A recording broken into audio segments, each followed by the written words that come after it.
ঘুরা আপনাকে বরকইটা আউন লাগছে। এতে শ্রীমন্তপুর দিয়ে আউনের কোনো অবস্থা নাই, এখানে থানার কাছে দিয়ে আসার কোনো অবস্থা নাই। কোন রকমের ঘুরা ফিরা এই আপনার এই গোবিন্দপুর দিয়া এমনি ডাইনে বাইরে গিয়ে আমি কত ভুলে গেছি গা, খোলা পাইলে মোটর সাইকেল দিয়ে লুয়ে এসে। এই হলো উন্নয়নের অবস্থা। এই যে ইন্ডিয়ায় আছে আমরা ওই যে লক্ষ্মীপুর থেকে পয়সা ভাই পুকুরের কান্দারি সব ডাইবা গেছে, গাড়ি নিয়ে যাওয়ার কোনো সুযোগ নাই।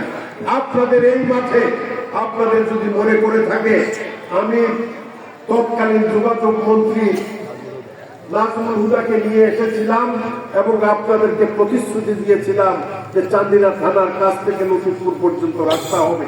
যেই দিন প্রতিশ্রুতি দিয়েছি তার 2 মাসের মধ্যে এটা সংস্কার কাজ হয়েছে এবং লক্ষ্মীপুর পর্যন্ত রাস্তা পাকা হয়েছে। নাকি হয় না? আপনাদের এই যে চান্দিনা থেকে বিশ্বাস পর্যন্ত শ্রীমন্তপুর হয়ে রাস্তাঘাট সবকিছু আমরা মনে করে গেছি। এরপরে আমার মনে হয় যে পুরোপুরি ভাবে এই 15 বছরের সংস্কারের কার্যটাও এই যে টাকা পয়সা লুটপাট করছে, একমাত্র চট্টগ্রামের এক ব্যবসায়ী এস আলম আপনার ইসলামিক ব্যাংক থেকে আপনার লক্ষ হাজার কোটি টাকা লুণ্ঠন করে সিঙ্গাপুরে গিয়া আপনার হোটেল কিনছে, বিরাট প্রাসাদ কিনছে। এইগুলোকে ধরে আনার জন্য অন্তর্বর্তীকালীন সরকার চেষ্টা করতেছে। এখন শেখ হাসিনা ভারতে বসে বসে হুঙ্কার দেয়, আর আপনার ওই যে ইয়াতে টেলিফোনে কিনা করে গেলে ইউটিউব চ্যানেলে বলে যে আমি বর্ডারের কাছাকাছি আছি, আমি বর্ডারের কাছাকাছি আছি, যে কোনো সময় চললে আমি, তোমরা প্রস্তুত থাকো। শেখ হাসিনার পক্ষে কি এটা সম্ভব?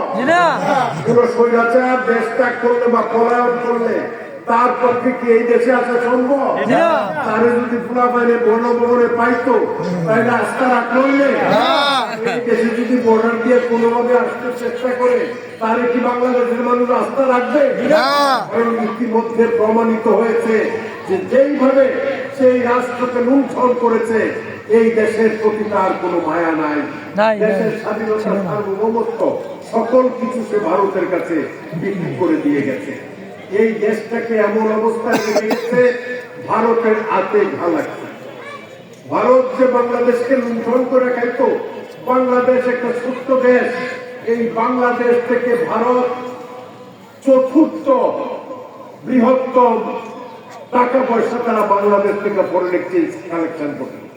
বাংলাদেশে তাদের লোকজন হাজার হাজার লোকজন বিনা ভিসায় বিনা পাসপোর্টে আইসা বিভিন্ন কলকারখানাতে কাজ করে বৈদেশিক মুদ্রা নিয়ে যাইত। এটা হলো 4 নাম্বার দেশ বাংলাদেশ থেকে নিচ্ছে, কিন্তু এখন আর দিতে পারবে না।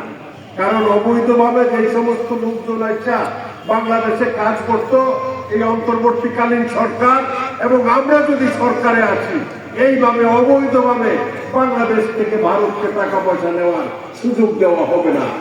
আপনারা হয়তো শুনেছেন যে শেখ হাসিনা থাকতে বাংলাদেশে তাদেরকে ট্রানজিট দিছে। তারা বাংলাদেশের একদিক থেকে ঢুকবে আর একদিক থেকে গাড়ি লইয়া তারা যাইতে পারবে, তাদের কোনো জায়গাতে কোনো ফি দিতে হবে না।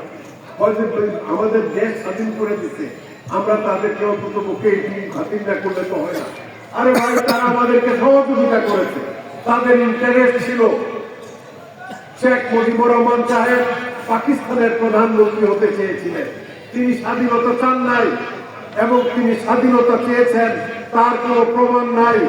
7ই মার্চে ভাষণ দিয়েছেন তিনি, জয় বাংলা জয় বঙ্গবন্ধু স্লোগান আমরা দিচ্ছি, কিন্তু আমি দেশের স্বাধীনতা ঘোষণা করছি এই কথা এই বাংলার মানুষ কোনো জায়গাতে শুনে নাই যে শেখ মুজিবুর রহমান স্বাধীনতা ঘোষণা করছে।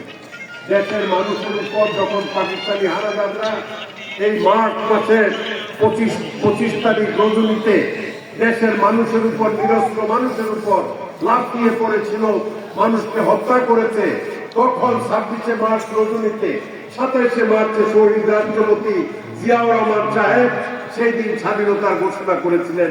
এই বাংলাদেশের আমার বয়সী বা 2-4 বছর কম বয়স যাদের আছে সবাই আপনারা জিয়াউর রহমানের সেই ভাষণ শুনেছি যে তিনি স্বাধীনতার কথা ঘোষণা করেছেন।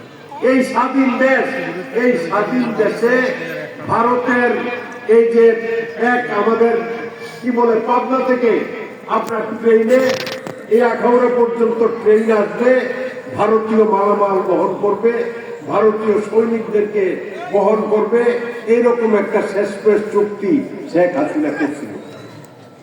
মানে এদের যে নর্থ ইস্ট আছে